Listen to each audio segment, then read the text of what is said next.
자, 우리 말씀 보겠습니다. 오늘은 사도행전 6장 8절에서 7장 53절까지지만 시간 관계상 부분만 교독하도록 하겠습니다. 먼저 사도행전 7장 1절에서 4절 교독하겠습니다. 7장 1절 제가 먼저 읽겠습니다. 대제사장이 이르되 이것이 사실이냐?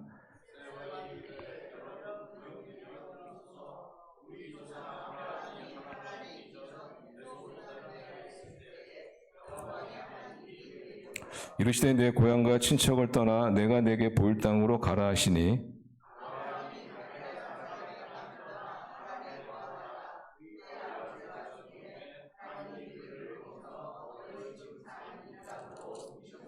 (53, 51절) 제가 읽겠습니다. 목이 곧고 마음과 귀의 할례를 받지 못한 사람들아 너희도 너희 조상과 같이 항상 성령을 거스른도다.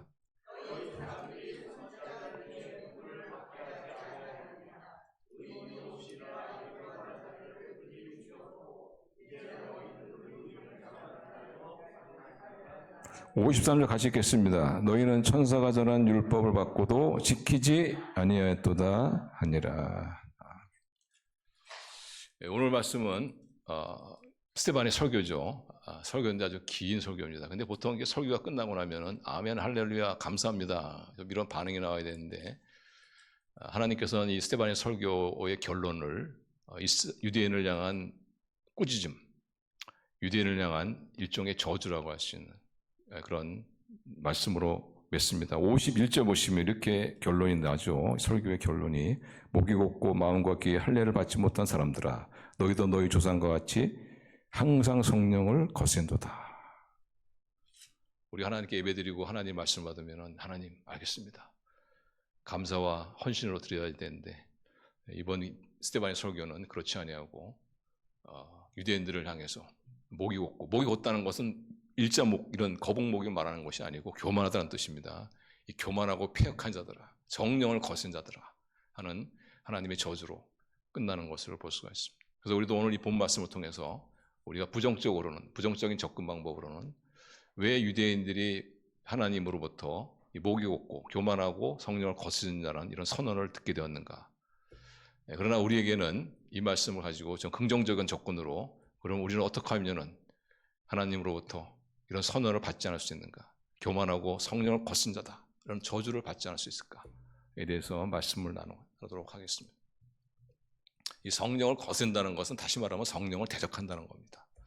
단순히 성령을 멀리하고 성령을 근심시키는 그 정도가 아니고 성령을 대적하는 일종의 하나님께 버림받는 그런 것이죠. 버림받는. 우리가 어떻게 하면 교만하지 아니하고 우리가 성령의 거스른 자가 되지 않을 수가 있느냐.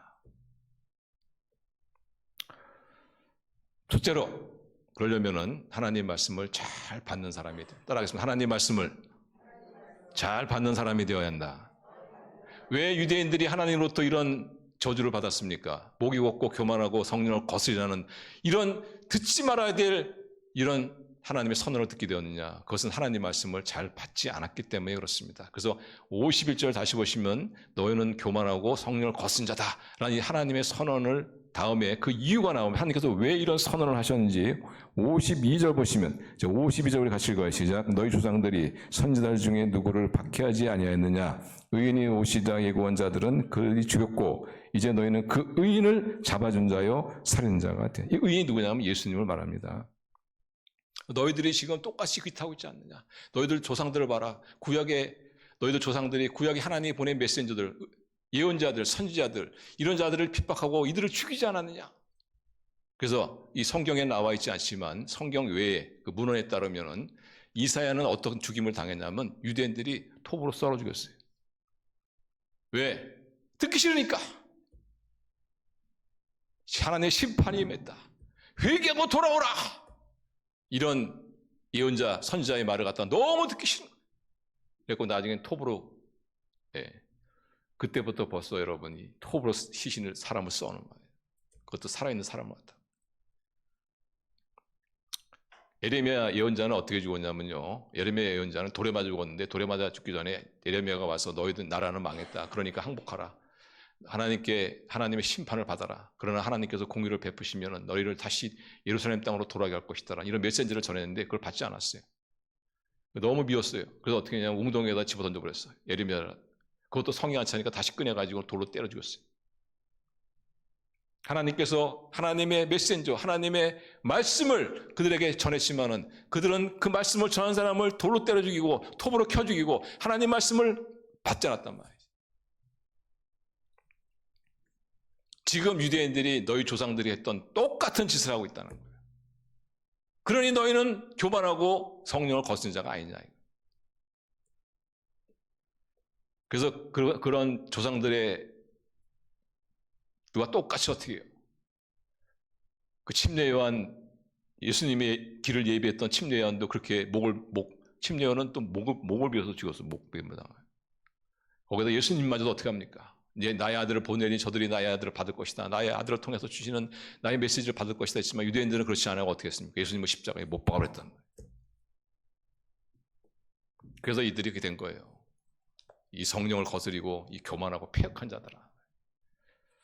그래서 우리도 정말 하나님도 이런 저주를 받지 않으려면은 우리가 하나님의 말씀을 잘 받아야 합니다. 하나님의 말씀을 잘. 스데반의 설교도 이것도 하나님의 그 말씀이거든요. 하나님의 말씀인데 이것도 유대인들이 결국 받지 않았죠. 거부합니다. 그래서 어떻게 합니까? 54절부터 보시면 나오죠. 54절부터 보시면은 그들이 이 말을 듣고 스데반의 설교 하나님의 말씀을 듣고 마음에 찔려. 여기까지 좋았어요. 마음에 찔려야 합니다.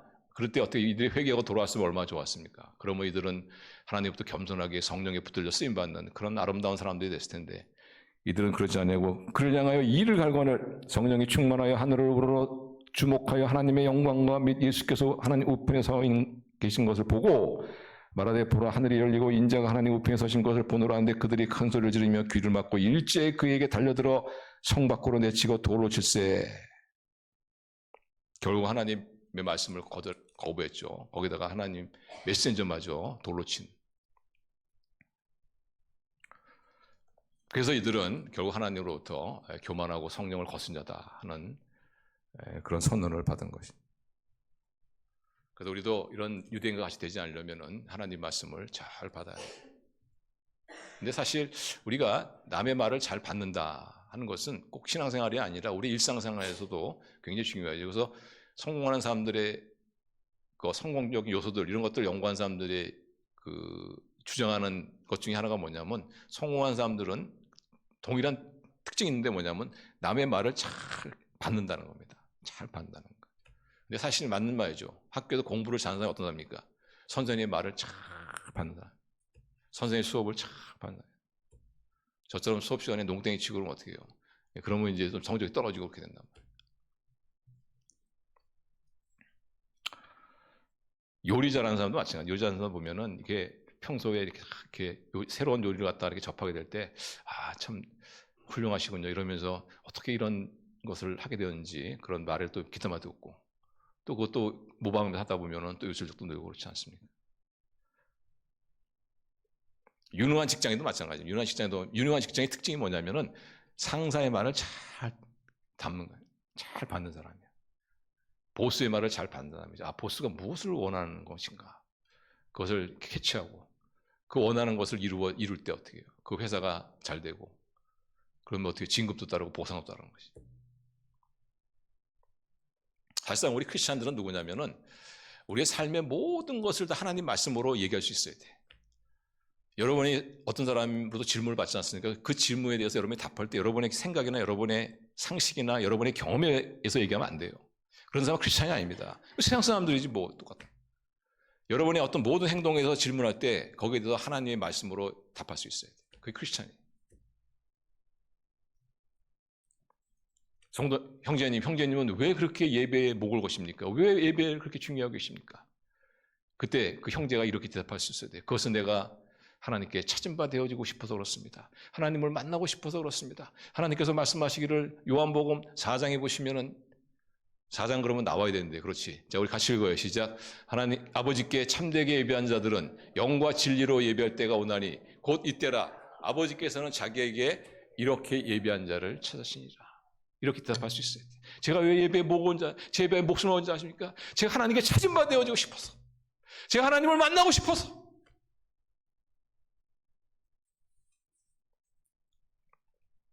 에레미야도 오면은 이런 말씀을 하죠. 네. 자, 우리 같이 읽어요. 시작. 너희가 온 마음으로 나를 구하면 나를 찾을 것이요 나를 만나리라. 예배를 통해서 하나님을 찾는 이유가 뭐냐? 하나님께서 나를 만나주신다고 약속했으니까. 이렇게 우리가 말씀으로 그런 질문에 대해서 우리가 답할 수 있어요. 이게 크리스찬입니다. 사실. 형제요, 왜 이렇게 예배에 모을 것입니까? 제 생각에는요, 제 경험에는 뭐 어떤 사람이 뭐 예배를 드려가지고 이렇게 하면 안 돼요.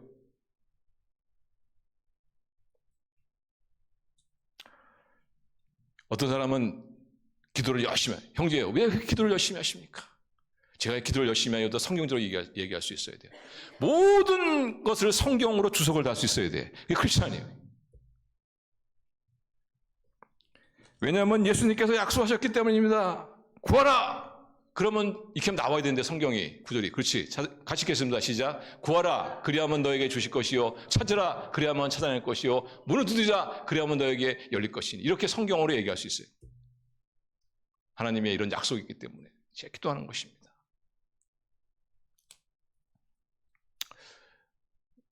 뭐 기도하는 거 좋지만은 뭐 그렇게 새벽에 일어나가지고 그렇게 참 피곤할 텐데 새벽에 나와서 기도하십니까? 라고 질문했을 때도 역시 마찬가지로 성경으로 답할 수 있어야 돼요.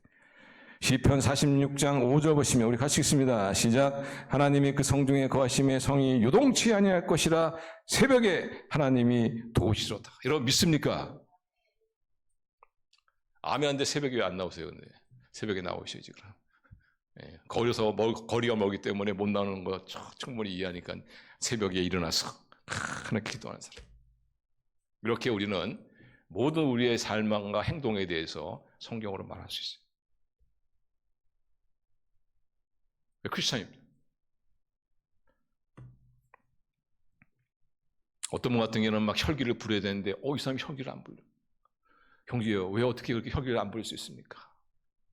그때 그 형제가 이렇게 대답할 수 있어요. 야고보서 1장 20절 보시면 사람이 성내는 것이 하나님의 의를 이루지 못함이라. 크리스찬들은 누구냐?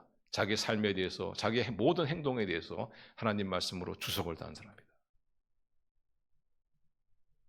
그래서 정말 우리가 할 수만 있다면 우리는 성경을 다 외워야 돼요. 목사님도 못 외우면서 왜 외우라십니까? 저는 못 외우지만 여러분은 외우실 수 있기를 축원합니다.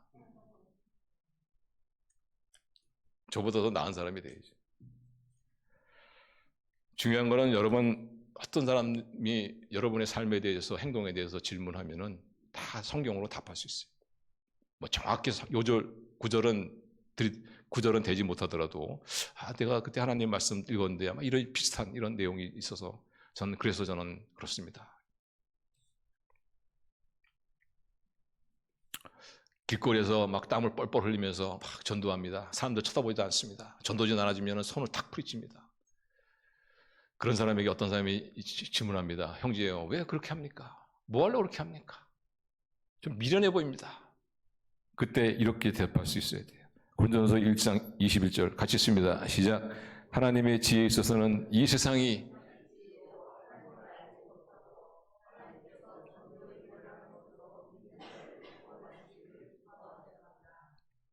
이렇게 말할 수 있어야 돼요. 내가 정확히 구절은 기억 안 나는데 하나님께서 미련한 것을 통해서 우리 사람을 구원하기를 하나님이 원하셨다.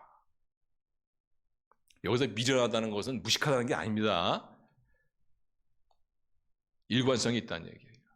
세상에 타협하지 않는 그런 우직함이 있다는 겁니다. 더 빠른 길이 있어 보이지만 그러나 우직하게 하나님 말씀을 따라 살려고 하는 사람들이 미련한 사람들이 보기에는 미련한 사람들이. 그러나 하나님께서는 결국 이런 우직한 사람들, 이런 신실한 사람 통해서 하나님은 구원하기를 하나님 원하시기 때문에 이렇게 주석을 달 수 있어요. 교회에서 싸울 때도 말씀으로 싸워야 돼요. 말씀으로 싸우는 건 괜찮아요. 그거는. 왜냐하면 이 하나님 말씀은 우리의 최고의 이 말씀 가운데는 최고의 권위가 있기 때문에 그렇습니다. 내 생각, 내 상식, 내 경험 하나님 그런 거 물어보지 않으세요. 교회에는 그런 것들이 통하는 곳이 아닙니다. 사실 오직 하나님 말씀이 모든 것의 기준인 것을 여러분 믿으시기 바랍니다.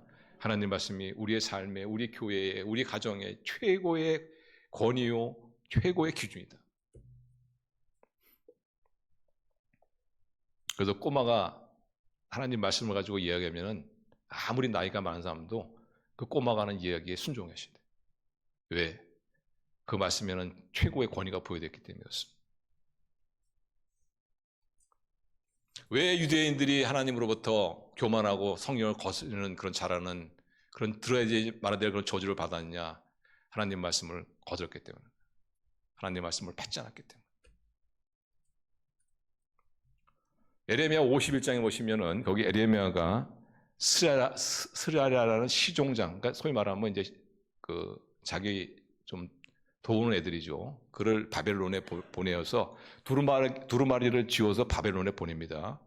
가서 이 두루마리에 적혀 있는 글을 읽고, 이것이 이제 하나님이 바벨론에 보내는 메시지입니다. 읽고 그리고 그것을 유프라데 강에 던져버려라 하는 그런 좀 특이한 말씀이 나옵니다. 그게 에레미야 51장 61절 64절인데 같이 교독하겠습니다. 60절 제가 먼저 읽을게요. 스라에게 말하기를 너는 바벨론에 이르거든 상가의 이 모든 말씀을 읽고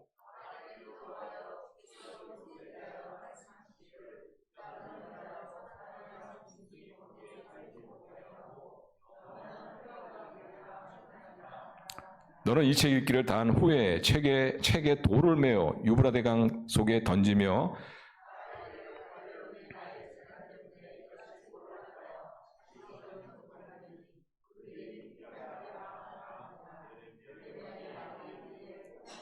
좀 특이하죠. 두루마리를 그때 두루마리면 비싼 겁니다.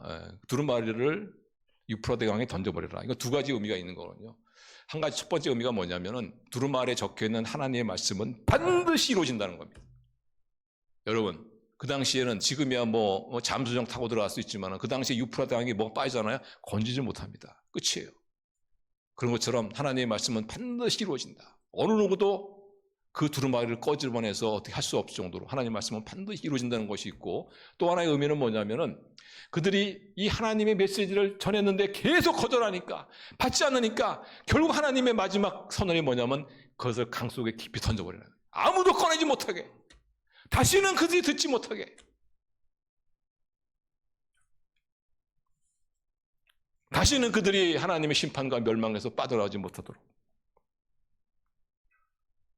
그래서 여러분, 우리가 하나님으로부터 교만하고 성령을 거스르지 않는 그런 선언을 받지 않으려면 하나님 말씀을 잘 받아야 합니다. 잘 받는다는 것은 지금은 이제 성경이 이제 많은 사람들에게 이제 읽혀지고 있는 책이죠. 베스트셀러죠. 거의 모든 언어로 지금 번역이 되어 있는 그런 상태고. 그렇지만 하나님의 말씀을 받는다는 의미는 하나님 말씀을 읽는다 이 정도가 아닙니다. 하나님 말씀을 듣는다 이 정도가 아니에요. 하나님의 말씀을 받는다는 것은 뭐냐면 하나님의 이 말씀이 나의 삶에 어떤 건강한 변화, 건강한 영향. 그래서 하나님의 말씀을 받는다는 것을 이렇게 생각하시면 돼요. 씨앗을 받는다 이렇게 생각하시면 돼요. 씨앗을 받는다. 따르겠습니다. 하나님의 말씀을 받는 것은 씨앗을 받는 것이다. 열매를 받는 게 아닙니다. 씨앗을 받는 거예요. 씨앗을. 하나님은 열매를 주시지 않습니다. 하나님은 씨앗을 주십니다. 그 씨앗이 뭐냐? 하나님의 말씀입니다. 그래서 그 씨앗을 받아서 그 씨앗이 싹을 내고 줄기를 내고 꽃을 피우고 열매를 맺게 하는 데는 우리의 책임도 있어요.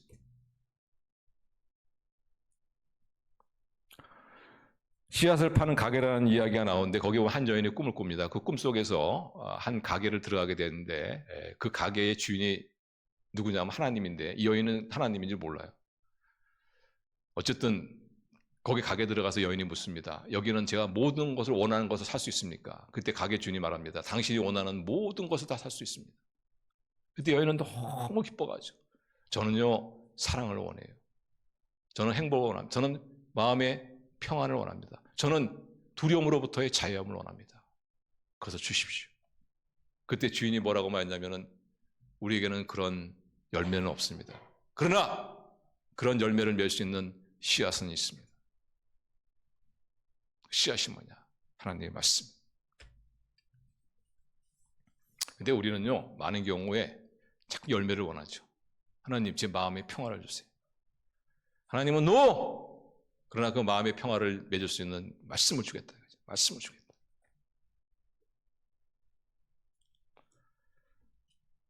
여러분, 마음의 평안이라든가 사랑, 지혜, 어떤 두려움에서의 자유함, 이것은 열매이지 씨앗이 아니에요. 하나님이, 그래서 씨앗이라는 것은 우리로부터 오지 않습니다. 하나님으로부터 오는 거. 하나님이 주신 선물이다. 문제는 그 씨앗을 잘 받는 사람이고 그렇지 않은 사람이 있어요. 씨앗을 잘 받지 않는 사람은 어떤 사람이냐? 결국은 교만해지고 성령을 대적하는 사람이 됩니다. 그러나 하나님의 말씀을 잘 받는 사람은 겸손하여 우리 성령에 붙들린 사람, 하나님께 붙들린 사람이 된단 말이죠. 사실상 우리가 믿음이 자랄 때도 가장 중요한 게 하나님 말씀을 잘 받는 거예요. 왜냐하면 믿음이라는 것은 하나님의 그 말씀의 씨앗이 그 믿음을 자라게 하고 그 믿음을 만드는 겁니다. 그래서 저희가 이제 예수님 믿은 지 얼마 되신 분이 많지 않지만은 예수님 믿은 지 얼마 안 되신 분은 항상 믿음 생활을 뭘로 시작했냐면 말씀으로 시작하시죠. 말씀. 근데 의외로 많은 사람들이 말씀보다는 경험, 체험 이런 걸로 왜냐면 뭔가 짜릿하니까. 뭔가 말씀 그러면 좀 공부하는 분위기 같고 그래가지고 뭔가 골치도 아프고 그러니까 자꾸 이게 뭔가 체험하는 이런 쪽으로 이렇게 하는 게 있는데 뭐 체험이 나쁜 건 아닙니다만은 그러나 말씀이 없는 체험은 굉장히 위험해요. 잘못하면 신비주의로 갈 수가 있어요. 저는 그 천주교에서 그 뭐 성모 마리아상에서 뭐 피가 흐르는 걸 봤다 이러면서 막 굉장히 흥분하고 이런 분들을 보면은 아주 굉장히 염려가 됩니다. 저는 성모의 상에서 피를 흘리게 만든 장본이 누구냐? 전 마귀라고 생각합니다. 마귀라. 그래서 마귀 하는 짓이 뭐예요? 예수님보다는 성모 마리아한테 더 관심을 갖게 하고 그를 더 의지하게 만드는 예수님으로부터 시선을 다른 데 돌리게 하는 게 그게 이단 아닙니까? 그게 마귀 하는 짓 아니냐? 그래서 우리 신앙생활을 정말 제대로 한번 하시려는 분들은 항상 말씀으로 시작해야 돼요. 말씀. 로마서 10장 17번 이런 말씀. 그러므로 믿음을 들으면서 생기며 들으면 그리스도의 전하는 말씀으로 말미암느니라. 사실 언어 장애가 있는 사람을 분석해 보면은 이 상당수가 이 발성 구조에 문제가 있는 게 아닙니다. 어디에 문제가 있냐면 이 듣는 데 문제가 있는 듣는 데.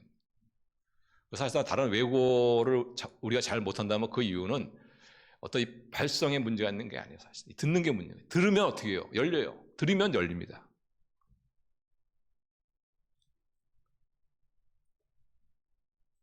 그래서 구원은 하나님의 말씀을 듣는 것, 여기서 시작하는 것처럼 우리의 믿음을 자라게 하는 것이 뭐냐? 하나님의 말씀, 하나님의 주신 씨앗인 바로 말씀입니다. 그래서 우리가 구원을 받으려면 하나님 말씀을 잘 받아야 될 뿐 아니라 우리의 믿음이 자라려면 또 마찬가지로 하나님 말씀을 잘 받아야 한다. 그래서 하나님 그 말씀을 속에 하나님 말씀이 우리 믿음을 만들고 그 믿음에 따라 우리가 순종할 때 바로 하나님의 역사, 하나님의 기적을 우리가 체험하는 것입니다. 그래서 말씀을 받느냐 안 받느냐는 죽고 사는 문제예요. 말씀을 받는 자는 살 것이요 말씀을 받지 않는 자는 죽을 것이요 하나님으로부터 교만하고 성령을 거스른 자는 그런 선언을 받을 것이요 그러나 하나님 말씀을 잘 받는 사람은 정말 겸허하게 성령에 붙들린 하나님께 붙들려 쓰임받는 우리 성령 충만하신 쓰임받는 그런 저와 여러분 될 수 있기를 바랍니다. 하나님 말씀을 잘 봐야죠. 두 번째로 교만하고 성령을 거스르지 않은 그런 하나님의 선언을 듣지 않은 사람이 되려면은 따라하겠습니다. 바른 하나님관을 가져야 한다. 네, 바른 하나님관을 가져야 합니다. 이게 굉장히 중요합니다. 우리가 하나님에 대한 바른 하나님관을 가지지 않으면은 우리는 어느 순간인가 교만하고 성령을 거스른 자가 됩니다. 하나님에 대한 바른 하나님관을 가져야 돼요. 스데반의 설교를 듣는 사람들이 안타깝게도 이 스데반의 설교, 하나님이 주신 이 설교를 갖다 거절하죠. 거절할 뿐 아니라 이 스데반을 재판에 붙입니다. 거짓 증인을 세워가지고 이 스데반을 모함해서는 재판에 붙이죠.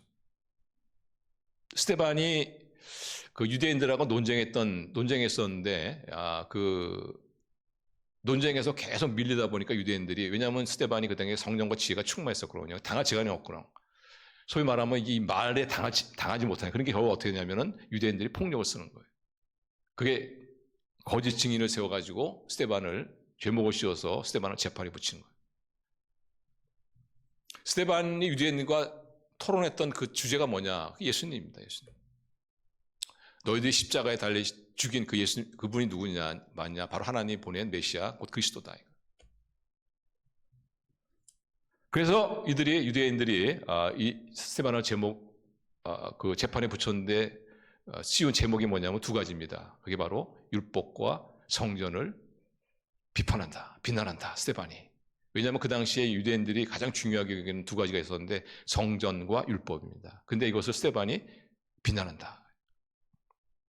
13절에 같이 가요. 시작. 거짓 증인들을 세우니 가로되 이 사람 아니하다. 율법과 성전을 비방했다. 이런 제목이에요. 이 제목에 대해서 스데반이 자기를 변명하는데 자기의 상식이라든가 자기의 어떤 논리를 가지고 이 반박하는 것이 아니라 하나님 말씀을 가지고 반박합니다. 그래서 하나님 말씀을 가지고 그들에게 말하기를 너희들이 성전과 율법에 대한 잘못된 지식을 가지고 있다는 겁니다. 다시 말하면 너희들이 하나님에 대한 잘못된 하나님관을 가지고 있다. 그래서 너희들이 그렇게 교만하고 성령을 거스르는 하나님의 선언을 듣게 된 것이다. 그 당시에 유대인들이 가지고 있는 이 성전에 대한 개념, 성전은 유대인들은 그 당시에 신성시했죠. 그래서 여러분이 그 시편에 보시면 이 성전에 관한 찬양이 많이 나오잖아요. 우리도 찬양처럼 산을 들어 눈을 보니, 눈을 들어 산을 보니, 그렇죠. 눈을 들어 산을 보니. 그 산이 뭐냐면은 뭐 여기 뭐 용문산 이런 그 산이 아니고 여기서는 바로 예루살렘에 서 있는 성전을 말합니다. 그만큼 유대인들은 성전을 거룩하게 여겼단 말이에요. 거룩한 것. 그래서 성전이 세워진 그 땅마저도 거룩하다 해서 그것을 성지라고 여겼단 말이에요. 그래서 지금 뭐 예루살렘에 그 순례하는 것을 뭐라고 그래요? 성지 순례를 하죠. 성지. 거룩한 땅을 밟는 순례다 이렇게. 아직까지도 그게 있는 거예요. 그게 뭘 거룩한 땅이죠. 네, 나중에 제가 또 말씀드리겠죠. 거기까지는 괜찮아요. 근데 문제는 뭐냐면은 자기들이 있는 땅만이 거룩한 땅이고 거기에 있는 성전만이 거룩한 전이고, 그리고 그 땅에서 벗어나는 모든 땅은 다 죄와 사망으로 가득 찬 땅이다. 그러니까 오직 하나님은 우리의 거룩한 땅 안에만 계시다. 그 땅을 벗어나면 하나님은 존재하지 않는다. 그래서 유대인들은 그 팔레스타인 땅을 벗어나서 다른 땅을 밟고 오면 꼭 먼지를 털었습니다. 왜냐하면 그건 어떤 정결의식 같은 거죠. 정결의식. 오염됐다는 거죠. 오염됐다. 그래서 이방인들, 그 거룩한 땅에 살지 않는 그런 이방인들을 그들은 개라고 막 조롱하지 않았습니까?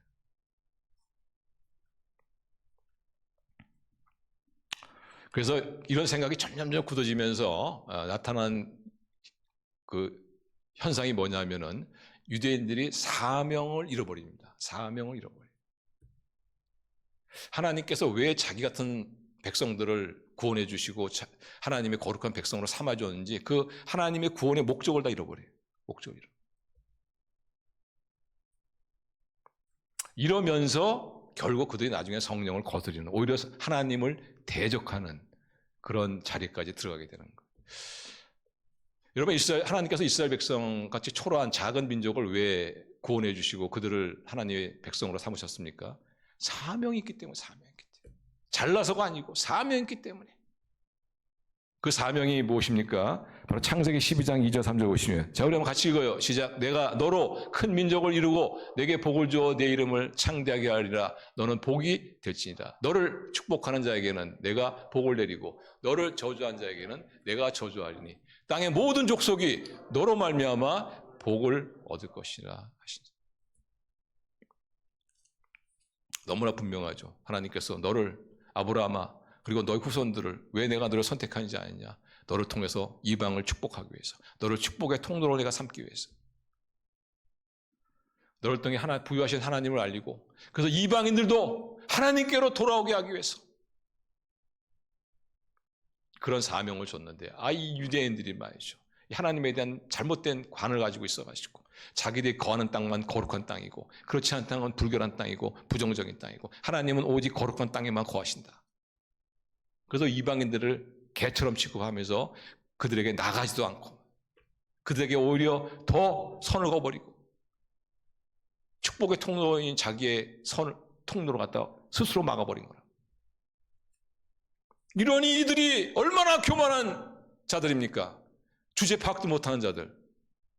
지들이 정말 거룩해서 하나님이 택했습니까? 너희는 미미하지만, 너희는 작은 보잘것없는 것이지만, 그러나 하나님께서 그들을 택하신 이유는 그들을 통해서 하나님의 축복의 통로 역할을 하도록 하기 위한 것인데, 그들이 어느 순간인가 자기 주제를 잃어버리고 교만해져가지고 그래서 하나님을 대적하는 자리가 있더라. 우리 성도님들, 이게 남의 이야기가 아니라 우리의 이야기입니다. 우리도 사명을 잃어버리면요, 다를 바 없어요. 교만하고 성령을 거스린 자입니다.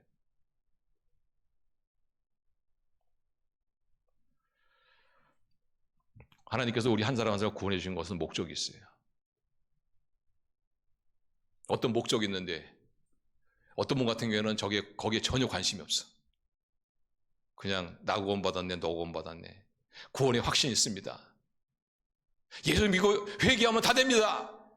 이 정도 수준에서 계속 머물고 있어요. 똑같이 유대인들하고.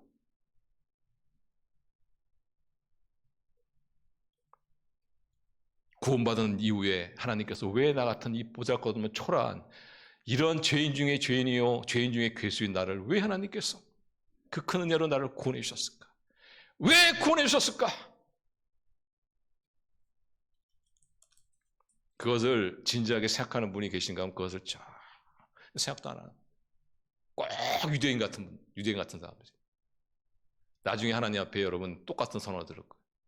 이 교만하고 패역하고 성령을 거스린 자요, 이런 선언을 들을 거란 말이에요. 여러분 구원 받았습니까? 여러분 구원 받았습니까? 그럼 여러분 사명을 받은 것입니다. 구원과 사명은 동전의 양면과 같은 거예요. 우리가 그 사명을 잃어버릴 때 우리는 똑같이 유대인에 대해서 하나님 앞에 교만하고 성령을 거스린 자로 우리의 인생이 점점 그렇게 잘못되어 나갈 수가 있어요. 사명이 무엇이냐? 바로 우리가 만나고 우리가 경험한 예수 그리스도.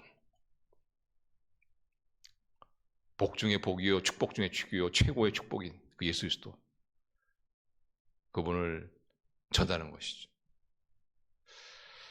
우리가 잘못 생각하면 이 전도란 것을 굉장히 어렵게 생각하는데, 왜 그렇게 생각하냐면은, 왜 전도를 어렵게 생각하냐면, 전도는 믿지 않는 사람을 믿게 한다, 이런 생각이 있기 때문에. 근데 믿지 않는 사람을 믿게 하는 것이 우리의 역할이 아니에요. 우리 할 수 있는 게 아니에요. 믿지 않는 사람을 믿게 하는 것은 하나님의 역할인 것을 여러분 믿으시기 바랍니다. 또 어떤 경우에는 내가 어떤 믿지 않는 사람을 교회에 데리고 와야 된다, 그 전도가 어렵다. 물론 그렇게 데리고 와야 될 그런 경우도 있겠지만은, 그러나 꼭 그게 아니에요. 사실상 교회로 인도하시게 하실 분도 하나님이십니다. 우리가 하는 것은 간단해요. 내가 체험한, 내가 만난, 내가 받은 그 축복, 예수님 만나고 좋았던, 나의 삶에 좋았던 그 축복과 은혜들, 그거 그냥 나누는 거예요. 나누는 거. 전에는 외로웠어요. 근데 예수님 만나고 그 외로움이 많이 없어졌어. 뭔가 주님의 임재 안에 함께한다는 그런 어떤 따뜻한 어떤 임재가 있어. 함께함이 있어. 그 전하는 거예요. 그게 전도입니다. 그게 우리 사명이에요.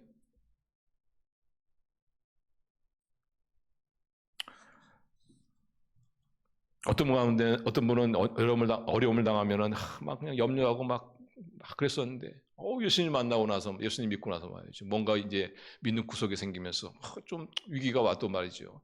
하나님께서 또 위기를 또 어떻게 또 활용하실까, 뭐 그런 기대도 갖게 되고 기도하게 되고, 그거 전하는 거죠. 그거 나누는 거죠.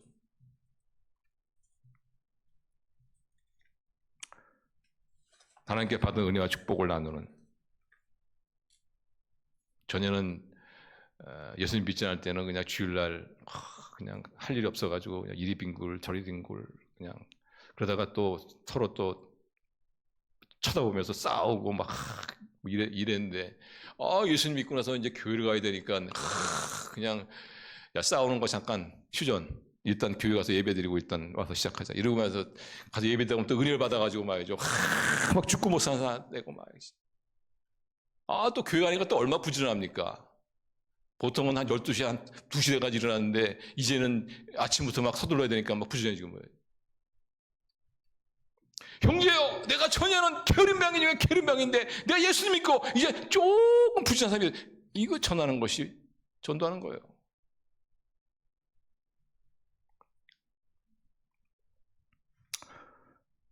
우리가 사명을 잃어버리면 안 됩니다. 우리 구원 뒤에는 반드시 하나님의 사명이 있다는 것. 그리고 사명은 바로 내가 믿고 내가 체험한 하나님의 은혜, 축복, 무엇보다 예수 그리스도, 그분을 전하는 것. 근데 이것을 갖다가 유대인이 잃어버린 거예요. 왜 잃어버렸어요? 하나님에 대한 잘못된 관점을 가지고 있었기 때문에. 자기들이 사는 그 땅만이 거룩한 땅이고, 그 땅을 벗어나서 사는 이방인들은 더러운 부정한 자들이고, 그들과 상관하지 아니하고, 그들과 상관하지 말라고 하나님께서 그들을 구원하셨습니까?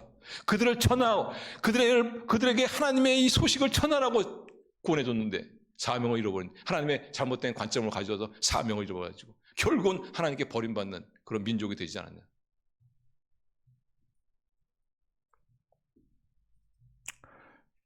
여러분들도 나는 구원받았으니까 다 됐다, 난 죄져도 회개하면 다 되니까 됐다, 이런 생각만 가지고 신앙생활 했으면 여러분 유대인하고 똑같은 사람들입니다. 여러분은 목이 없고 교만하고 폐역하고 정령을 거스른 자라는 것이죠. 그게 아니고 이 구원 뒤에는 하나님께서 나를 쓰시기 위한 하나님의 사명이 있어. 그래서 예수 그리스도의 부여함을 나를 통해 증거하고자 하는, 그래서 하나님께서 나의 이런 은혜를 베푸시고 이런 복을 주셨지, 그 복을 나누는 그런 사명을 잘 감당하시는, 그래서 하나님으로부터 나의 충성스러운 종이요 성령 충만한 종이라는 그런 선언을 받으시는 저와 여러분 될 수 있기를 주님의 이름으로 축원합니다. 그래서 스데반이 하나님에 대한 잘못된 지식 때문에 사명을 상실한 유대인들에게 하고 싶은 말은 이것입니다. 하나님은 어디나 계시다. 하나님은 너희들이 타고 있는 이 거룩한 땅에만 계신 것이 아니라 하나님은 어디나 계시다. 이것이 바로 스데반이 긴 설교를 통해서 하고 싶었던 얘기예요. 그래서 7장 2절 3절 보시면, 자, 7장 2절 3절, 7장 2절 같이 읽어요. 시작. 스데반이 이르되 여러분 부형들이여 들으소서. 우리 조상 아브라함이 하란에 있기 전에 메소포타미아에 있을 때 영광의 하나님이 그에게 보여 이르시되 내 고향과 친척을 떠나 내가 내게 보일 땅으로 가라 하시니. 보십시오. 여러분이 생각하는 것처럼 하나님은 우리가 있는 이 팔레스타인 땅만 거하신 것이 아니고 바로 하나님이 아브라함을 부르신 땅, 거기에도 하나님 계시지 않았습니까? 여러분, 하나님이 아브라함을 부르셨을 때 아브라함이 어디였었습니까? 갈대아 우르에 있었다. 거기는 메소포타미아, 팔레스타인이 아니란 말이에요. 이번에는 또 9절 10절에서 요셉의 예를 듭니다. 요셉 9절 10절 우리 같이 읽어요. 시작. 여러 조상이 요셉을 시기하여 애굽에 팔았더니 하나님이 그와 함께 계셔 그 모든 환난에서 건져내사 애굽 왕 바로 앞에서 은총과 지혜를 주심에 바로가 그를 애굽과 자기의 온 집의 통치자로 세웠느니라. 형들의 시기심으로 팔려가서 노예가 되었지만 그러나 천신만고 그때 하나님의 은혜와 축복 가운데 그가 애굽의 제2인자가 되지 않았습니까? 근데 그때도 하나님이 요셉과 함께 계셔. 근데 요셉과 함께 있을 때 바로 요셉이 어디 있었냐? 애굽에 있었다. 애굽이란 어떤 나라입니까? 사망을 섬기는 나라죠. 거기는 죽은 자를 위해서 존재하는 나라예요. 그런데 바로 그 땅에도 하나님이 요셉과 함께 계셨다. 그러니까 하나님은 팔레스타인 땅 있는 것만 아니라 하나님은 어디 하나 계신다. omnipresence. 하나님은 어디 하나 계신다. 이렇게 하나님의 바른 관으로 교정해 주는 거예요. 잘못된 것을 바르게 교정해 주는 거예요. 또 하나 예를 들죠. 또 하나 모세. 이번에 모세는 어떤 사람입니까? 이스라엘 백성이 애굽에서 종노릇 할 때 모세가 가서 그들을 구원해 오지 않습니까?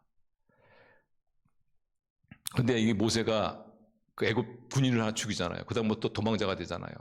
그래서 먼 미디안 광야로 도망가지 않아요. 거기서 처가살이하면서 그가 쓸쓸하게 인생을 보내고 있을 때 하나님께서 어느 날 모세에게 나타나시잖아요. 그리고 위대한 사명을 주지 않습니까?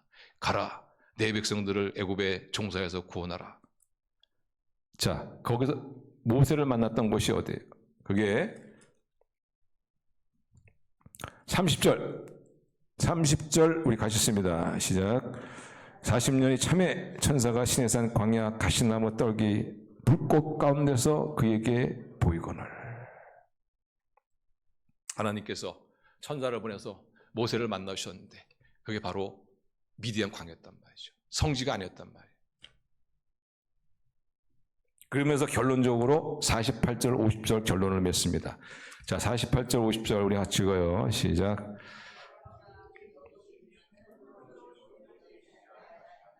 선지자가 말한 바 주께서 이르시되 하늘은 나의 보좌요 땅은 나의 발등상이니 너희가 나를 위하여 무슨 집을 짓겠으며 나의 안식과 처소가 어디냐.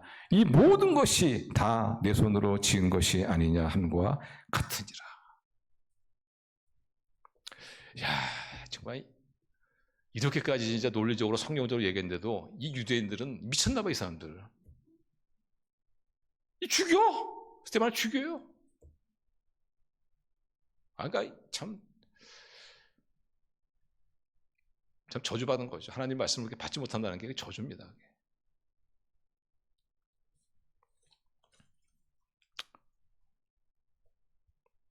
하나님은 어디나 계시다.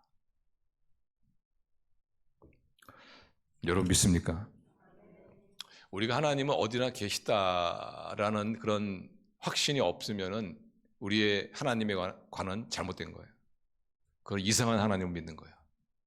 우리가 믿는 다른 하나님은 어떤 분이시냐? 어디에나 계시다. 우리는 하나님은 어디나 계시다는 것을 분명히 믿어야 합니다. 그러면 어떤 분은 그거야 뭐 당연히 믿죠. 뭐 그럼 하나님이 어디나 계시지. 그럼 뭐 하나님이 어디 있고 어디 안 계십니까? 그런데 형제는 왜 주일날 교회에서의 삶과 그 외의 삶이 왜 다릅니까? 하나님은 어디나 계시다는 것을 믿지 않기 때문에 그런 것이죠.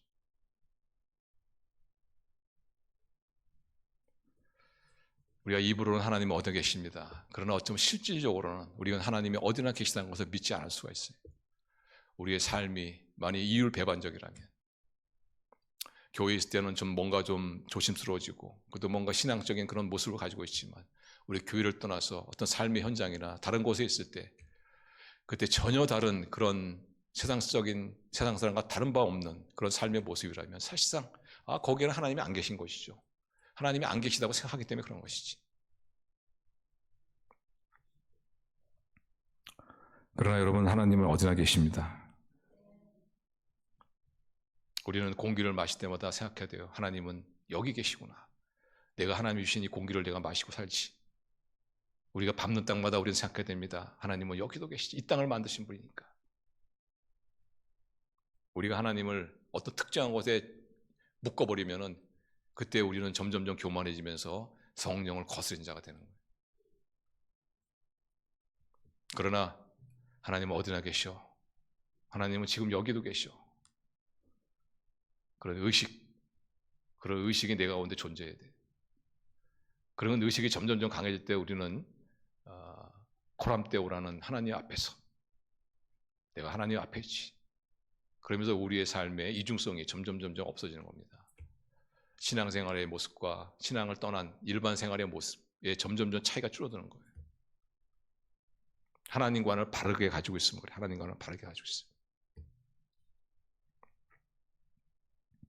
우리가 하나님이 내 앞에 계시고 나의 모든 것을 다 헤아리고 계시고 나의 마음의 중심을 다 보고 계시고 하나님은 지금 여기 계시지. 라는 우리가 이 확신을 갖고 믿음을 갖게 되면은 두 가지입니다. 하나는 우리가 범죄함 가운데 있을 때는 굉장한 두려움이 있어요. 그 두려움이 우리를 죄에 더 깊이 빠지지 않도록 우리를 예방해 줍니다. 또 하나는 우리가 환난 가운데 있을 때 우리는 두려워하지 않습니다. 이 환난 속에도 하나님의 좋은 뜻이 있고 하나님의 계획하심이 있고, 야! 하나님이 나를 쓰시려고 하나 보다. 나를 연단시키나 보다. 하나님 무슨 큰 축복을 주시기 위해서 나를 준비시키시나 보다. 이런 하나님 앞에서 배짱이 있기 때문에 우리가 고난에 침몰하지 않고 고난에 주저하지 않고 우리는 다시 고난 속에서 우리 하나님을 바라보고 일어날 수가 있는 것입니다. 고난 때요, 하나님 앞에서. 심지어 우리 하나님 앞에서의 삶이라는 것은 우리의 신앙을 어디까지, 어느 수준까지 끌어올리냐면은 우리 신앙의 최고의 수준이 어디입니까? 우리가 할 수 있는 신앙의 가장 높은 수준. 저는 그것이 순교라고 생각해요. 순교. 순교의 자리까지 이 신앙은, 하나님 앞에서 이 신앙은, 믿음은 우리를 거기까지 끌고 가는 거예요.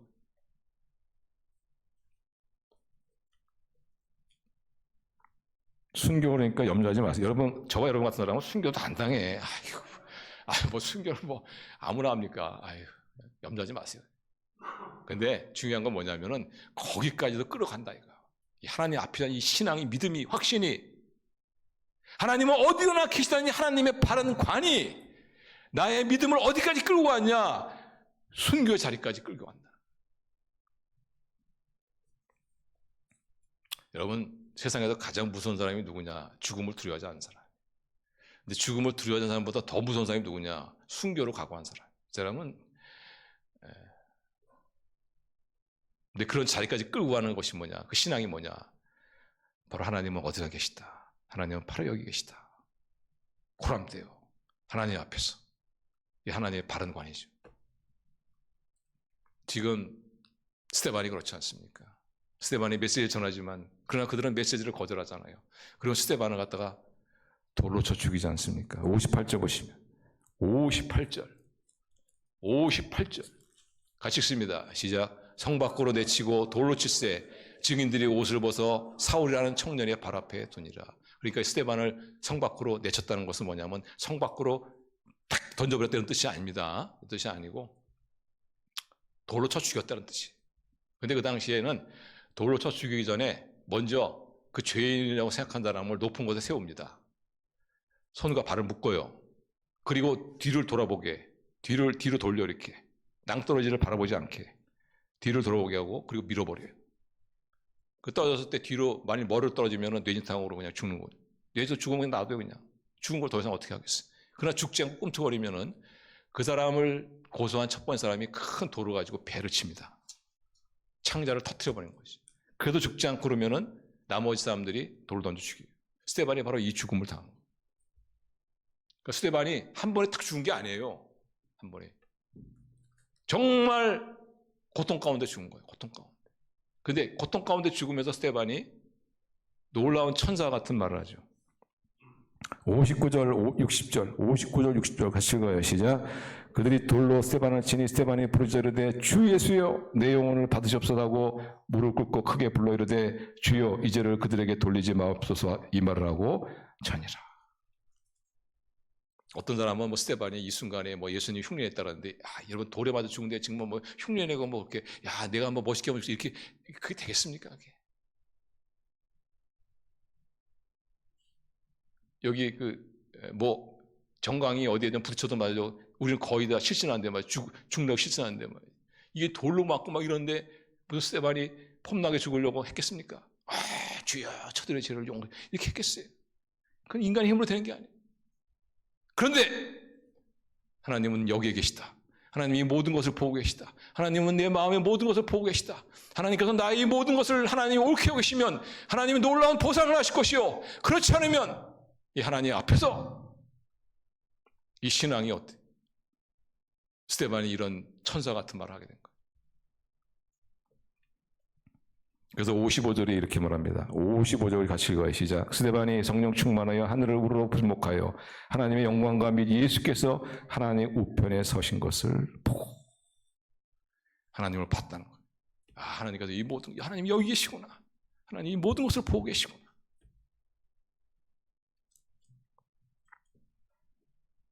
우리 하나님에 대한 관점만 여러분이 딱 성경적으로만 바꿔도 이런 엄청난 우리 믿음의 역사를 체험하셨다는 것을 여러분 믿으시길 바랍니다.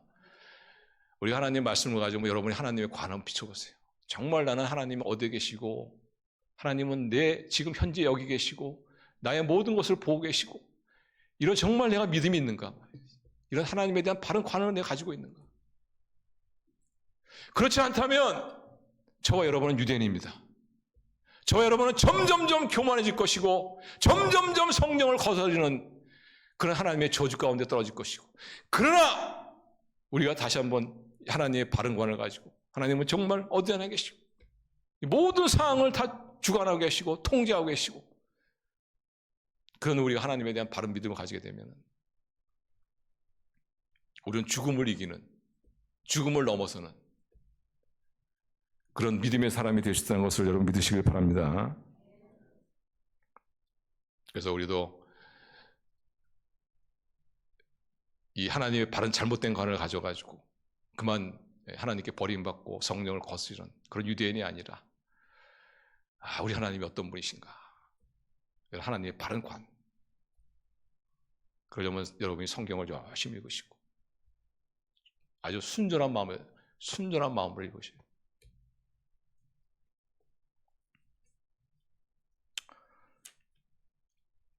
그리고 무엇보다도 우리 하나님 말씀을 잘 받으시기를 바랍니다.